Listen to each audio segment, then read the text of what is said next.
Ce matin, à l'aube, 2 attentats, double attentat contre le contingent français et américain à Beyrouth. Au moins 70 marines tuées, 3 morts, 56 disparus du côté français pour l'instant. Le ministre de la Défense, M. Ernu, est parti pour Beyrouth.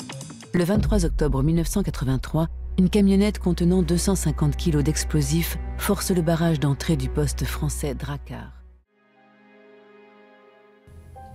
2 semaines plus tard, le ministre de la Défense Charles Ernu envoie une équipe de la DGSE à Beyrouth. Mission, monter une opération secrète contre les Iraniens soupçonnés d'être derrière l'attentat du Drakkar. On voit des spécialistes là. Et quels sont les objectifs dans le coin? Il y a l'ambassade iranienne.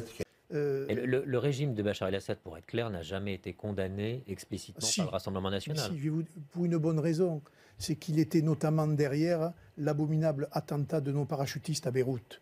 Et chez nous, il y a toujours eu une grande majorité pour se méfier de ce régime-là, et notamment Hafez el-Assad, qui était le père, puis le fils. En février 1983, le Canard enchaîné révèle la signature d'un contrat militaire entre Paris et Bagdad. Contrat qui va beaucoup plus loin qu'une simple vente d'armes et qui risque de faire basculer la guerre que se livrent l'Iran et l'Irak depuis 2 ans. À un moment donné, les Irakiens se trouvent dans une mauvaise situation militaire dans leur guerre sans discontinuer avec l'Iran. Ils sont dans une situation financière catastrophique. Les Français ne veulent pas que l'Irak s'effondre, sur le plan militaire comme sur le plan financier.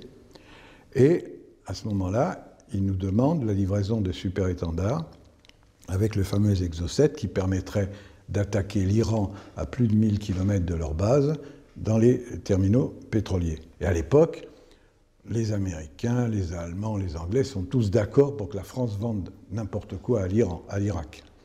Les Américains, ben oui, parce que c'est l'Iran, le diable, le grand Satan, c'est l'Iran. Et les Israéliens, de leur côté, vendent des armes à l'Iran parce qu'ils veulent que les 2 pays se bouffent le nez et se détruisent mutuellement le plus possible.